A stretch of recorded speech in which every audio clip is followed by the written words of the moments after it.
Hello दोस्तों, मेरा नाम है डॉक्टर आलोक सिंह फिजियो और मैं आज आपको कुछ अच्छी सी जानकारी दूंगा। कुछ ऐसी कंडीशंस के बारे में बताऊंगा जिससे आजकल रोजमर्रा मर्रा की लाइफ में लोग बहुत ही ज़्यादा प्रभावित है। ऐसी ही एक कंडीशन होती है जिसका नाम होता है कार्पल टनल सिंड्रोम। मैं आज आपको बताऊंगा कि कार्पल टनल सिंड्रोम होता क्या है, कैसे होता है, अगर किसी को पता लक्षण आ रहे हों तो इसको कैसे घर पर ही टेस्ट करके पता लगा सकता है कि कार्पल टनल सिंड्रोम है। और अगर उस पेशेंट को पता चल जाता है कि उसको कार्पल टनल सिंड्रोम है तो घर पर ही वो कौन सी एक्सरसाइज और होम रेमेडी से उसका घर पर ही इलाज कर सकता है। मैं आपको बताऊं, कार्पल टनल सिंड्रोम एक ऐसी कंडीशन है जिसमें लोगों को अच्छे से उसका डायग्नोस ना मिलने के कारण कंडीशन बढ़ जाती है और लास्ट में लोगों को इसको ऑपरेट कराना पड़ता है। ये एक ऐसी कंडीशन है जिसमें क्या होता है, अगर लोगों को नॉर्मल पता ना चले तो ये कंडीशन बढ़ जाती है, पेन बढ़ जाता है, स्वेलिंग बढ़ जाती है, जिसमें क्या होता है बाद में लेटर स्टेज पे इसका ट्रीटमेंट सर्जरी ही होती है। तो मैं आज आपको बताता हूँ इसके बारे में कि आप कैसे पता लगाएं कि हमें कार्पल टनल सिंड्रोम है या नहीं है। चलिए, सबसे पहले मैं आपको बताता हूँ कि कार्पल टनल सिंड्रोम होता क्या है। कार्पल टनल सिंड्रोम एक ऐसी कंडीशन है जिसमें हमारी जो कलाई है, कलाई के पोर्शन में पेन होता है, हमारे हाथ में झंझनाहट होती है, सुन्नपन रहता है और पेशेंट को ऐसा लगता है कि जैसे उसके चींटियां चल रही हों हाथ में, और बहुत ही ज्यादा पेन होता है। वो कुछ भी चीज उठाता है, उठाने में असमर्थ होता है, उसको दर्द होता है। और कुछ पेशेंट को क्या होता है, रात को सोते सोते एकदम बहुत ज्यादा पेन होता है तो वो क्या करते हैं, झटका मारते हैं, इस तरह से झटका मारते हैं। और झटका मारने के बाद उनको क्या होता है, रिलैक्स फील होता है और फिर वो आराम से सो जाते हैं। इस कंडीशन में होता क्या है, हमारे हाथ में एक नर्व यानी कि एक नस होती है जिसका नाम होता है मीडियन नर्व। वो मीडियन नर्व क्या करती है, मीडियन नर्व हैंड में हमारे सप्लाई करती है। नर्व का काम क्या होता है, सेंसरी इंफॉर्मेशन देना और फिर सेंसरी इंफॉर्मेशन और मोटर रिस्पॉन्स देना।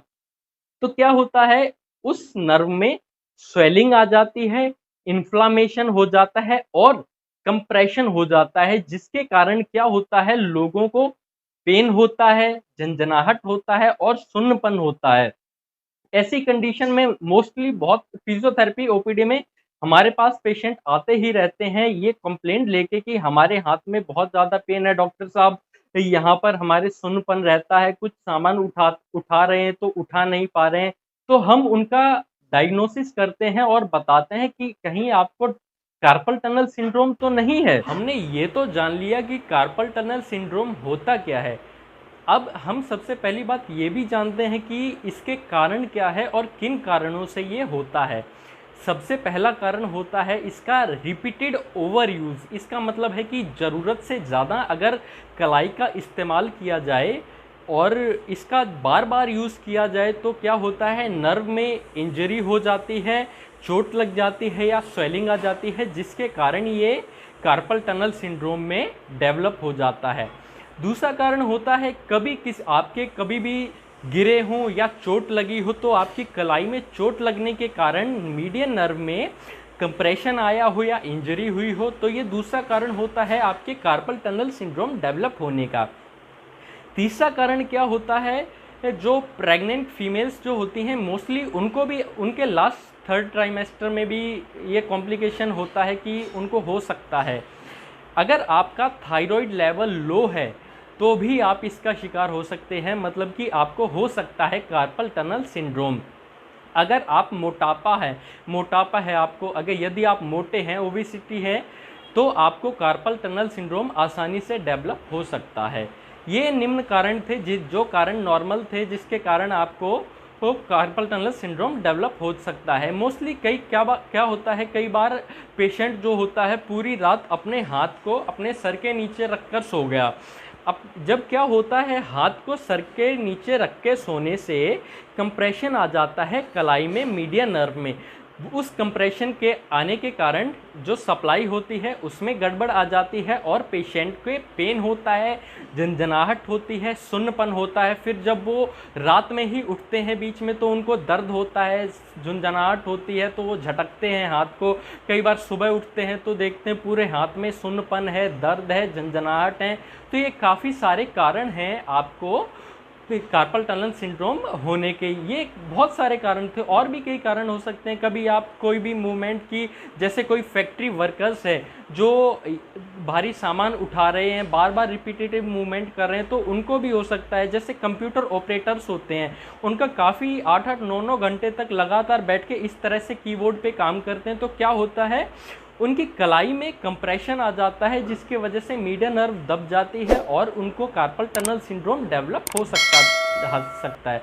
तो ये नॉर्मल ये कारण थे जो कि कार्पल टनल सिंड्रोम डेवलप होने के। दोस्तों, हमने ये तो जान लिया है कि किन कारणों से कार्पल टनल सिंड्रोम डेवलप होता है। अब चलिए हम ये जानते हैं, अगर किसी पेशेंट को ऐसा लगता है उसके दर्द हो रहा है, कलाई में झंझनाहट हो रही है और नमनेस सी फील हो रही है, तो वो घर पर ही किन टेस्ट को करके पता लगा सकता है कहीं उसको कार्पल टनल सिंड्रोम तो नहीं है। चलिए अब मैं आपको बताता हूँ कि किस टेस्ट को करके ये पता लगाया जा सकता है कार्पल टनल सिंड्रोम है या नहीं है। सबसे पहला, जिस हाथ में पेशेंट को दर्द है, झंझनाहट है और स्वेलिंग जो कुछ भी प्रॉब्लम है, उस हाथ को लेना है और कलाई में उसको टैप करना है। टैप करना है इस तरह से, लगातार टैप करना है इसी पोर्शन में, कलाई में, यहाँ पर इस तरह से टैप करेंगे। और अगर यदि पेशेंट को झंझनाहट पूरे में, जहाँ पर आपने दबा इस तरह से टैप कर रहे थे, झंझनाहट हाथ में फील होनी शुरू हो जाती है या दर्द होना शुरू हो जाता है या टिंगलिंग सेंसेशन यानी कि चींटी सी काटने लग जाती है, तो इसका मतलब ये है कि आप कार्पल टनल सिंड्रोम में पॉजिटिव हैं। पहला टेस्ट हो गया। अब हम दूसरा टेस्ट देखते हैं। दूसरा टेस्ट है दोस्तों, हम अपने हैंड को सीधा रखेंगे, जिस भी हैंड में हमें प्रॉब्लम है उस हैंड को सीधा रखेंगे और डाउनवर्ड्स, अपना जो हैंड है उसको डाउनवर्ड, कोहनी बिल्कुल सीधे रखेंगे, हैंड को डाउनवर्ड रखेंगे, इसी पोजीशन को मेंटेन करके रखेंगे। यदि पेशेंट को 1 से 2 मिनट के बीच में झंझनाहट फील होती है, हाथ में सुन्नपन लगने लगता है, झंझनाहट लगने लगती है या दर्द होना शुरू हो जाता है, तो इसका मतलब ये है कि पेशेंट कार्पल टनल सिंड्रोम में पॉजिटिव है। दूसरा टेस्ट हो गया। अब मैं आपको तीसरा टेस्ट बताता हूं जिससे आप ये पता लगा सकते हैं है या नहीं है। सिंपल सा टेस्ट है। आपको क्या करना है, अपने हैंड को ऊपर की तरफ करना है, ऊपर की तरफ इस तरह से उठाकर रखेंगे लगातार 1 या 2 मिनट तक। अगर यदि आपके हाथ में, कलाई में, हाथ में झंझनाहट, सुन्नपन होना शुरू हो जाता है, तो इसका मतलब ये है कि आपको कार्पल टनल सिंड्रोम हो सकता है। आपने जो 3 टेस्ट किए हैं, तीनों में से यदि एक भी टेस्ट पॉजिटिव आता है तो इसका मतलब ये है कि आपको कार्पल टनल सिंड्रोम हो सकता है। अब यदि तीनों में से कोई भी आपका पॉजिटिव टेस्ट आता है तो मैं अब आपको ये कुछ एक्सरसाइज और होम रेमेडीज बताऊंगा जिससे कि आप इसका घर पर ही ट्रीटमेंट लेकर इसको सही कर सकते हैं। आप इसका घर पर ट्रीटमेंट लेके नॉर्मल आसानी से सही हो सकते हैं। जो मैं आपको अभी बताऊंगा उसको करेक्ट और सही तरीके से यदि आप करेंगे तो बहुत हद तक आपको रिलीफ मिल जाएगा और आप ठीक हो सकते हैं। चलिए, तो मैं अब आपको दोस्तों ट्रीटमेंट बताता हूं कि क्या ट्रीटमेंट लेके इसको हम सही कर सकते हैं। सबसे पहले हमें क्या करना है, किसी भी एक बर्तन में गुनगुना पानी लेना है। ना ही वो पानी ज़्यादा गर्म हो और ना ही वो थोड़ा कम हो, इतना नॉर्मल पानी होना चाहिए जो कि आपका हाथ उसको सहन कर सके। गुनगुना नॉर्मल होना ही चाहिए। सबसे पहले क्या करेंगे, आप अपने हाथ को पानी के अंदर इस तरह से डालेंगे, गुनगुने पानी में। कम से कम इतना हाथ आपका पानी में ज़रूर डूबना चाहिए। इतना हाथ गुनगुने पानी में डूबे और फिर इस तरह से पानी में डालेंगे। 5 सेकंड तक गुनगुने पानी में रोकेंगे और फिर बाहर निकालेंगे। जब बाहर निकालेंगे हाथ को तो पीछे की तरफ खींचेंगे, इस तरह से खींचेंगे, फिर डालेंगे पानी में, 5 सेकंड तक रोकेंगे, फिर पीछे की तरफ खींचेंगे। ये लगातार आपको कम से कम 5 मिनट तक करना ही है। अब पहली एक्सरसाइज की तरफ आते हैं। सबसे पहली एक्सरसाइज कार्पल टनल सिंड्रोम में हमें क्या करनी है, अपने हैंड को सीधा रखना है, से दूसरे हाथ से अपने इस अंगूठे को इस तरह से पकड़ना है, इस तरह से पकड़ के और पीछे की तरफ इस हाथ से अंगूठे को पीछे की तरफ खींचना है, जिससे कि जो ये पोर्शन है इसमें स्ट्रेच फील होगा, आपको खिंचाव फील होगा। इस पोर्शन में आपको होल्ड करके रखना है 1 2 3 4 5 सेकंड तक आपको होल्ड करके ही रखना है। और ये कम से कम 10 से 12 बार आप करेंगे। एक एक्सरसाइज ये हो गई है। अब दूसरी एक्सरसाइज क्या करनी है, आपको दोबारा से अपने हाथ को इसी पोजीशन में रखना है। अब आप क्या करेंगे, अपनी चारों उंगलियों को इस दूसरे हाथ से पीछे की तरफ खींचेंगे। इससे क्या होगा, जो आपका कार्पल टनल है वहाँ पर पूरे में और हाथ में पूरी मसल्स में स्ट्रेच फील होगा। जो नस जहाँ पर भी दबाव होगा वो खिंचाव आएगा। तो इस तरह से खींच के रखना है। 1 2 3 4 5 तक काउंट करना है। ये भी 10 से 15 बार आपको करना है।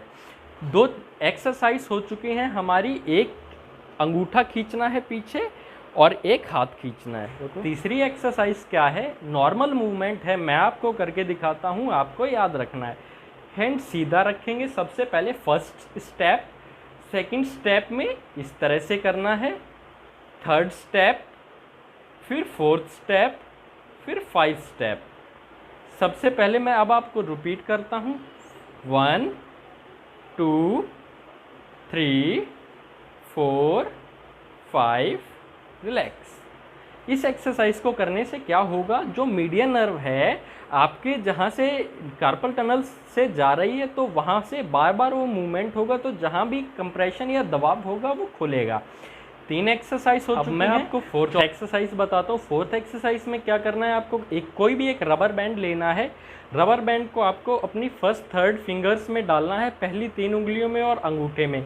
अब क्या करेंगे, थोड़ा टाइट होना चाहिए रबर बैंड, इस तरह से खोलेंगे, close open, close open, close open. इस तरह से कम से कम 20 से 25 बार ये आपको रिपीट करना है।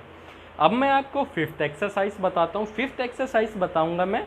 सबसे पहले बात बताता हूँ मैं आपको कि जो हमारा हाथ होता है, हमारे हाथ के जो आगे की मांसपेशियाँ हैं वही सबसे ज़्यादा वर्क करते हैं, क्योंकि हमें कोई भी काम हाथ से कुछ पकड़ना है, कुछ उठाना है, कुछ भी हम करते हैं तो हमारी जो ज़्यादातर हम अपनी आगे की मांसपेशियों को चलाते हैं, पीछे की मांसपेशियाँ ज़्यादा यूज़ में नहीं आती हैं। इस वजह से हम क्या करेंगे, सबसे पहले हाथ को इस तरह से रखेंगे और पीछे की तरफ हाथ को ले जाएंगे और ऊपर की तरफ उठाएंगे और इस दूसरे हाथ से दबाव देंगे नीचे की तरफ। देखिए मैं किस तरह से कर रहा हूँ। अपने हाथ को ऐसे रखेंगे, ऊपर की तरफ उठाएंगे और दूसरे हाथ से दबाव देंगे। कंटिन्यूस इसको प्रेस करके रखेंगे। 1 2 3 4 5 रिलैक्स। फिर दोबारा से 1 2 3 4 5 रिलैक्स। ये 5 एक्सरसाइज हो गई हैं। छठी एक्सरसाइज में बताता हूँ आपको क्या करना है। जिस भी हाथ में अफेक्टेड है, जो भी हाथ आपका अफेक्टेड है, उस हैंड को वॉल की तरफ ले जाना है, ऐसे रखना है, दीवार से इस तरह से रखना है। दूसरे हाथ को भी इस तरह से रखेंगे।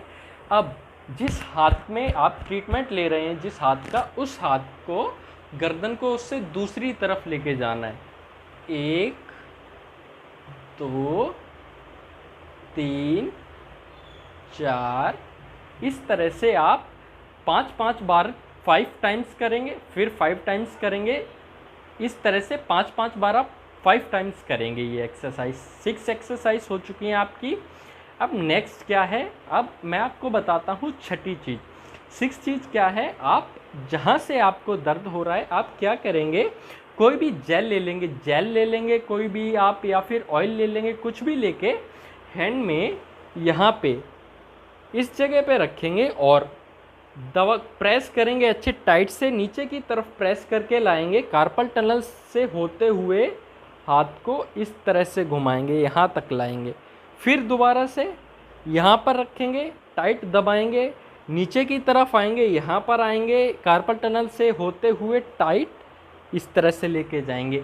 ये कम से कम आपको 10 से 12 मिनट तक करनी है। आप ये मसाज करेंगे, इससे क्या होगा, आपकी जितनी भी नर्व में जो स्वेलिंग होगी और इन्फ्लामेशन होगी वो कम होगी।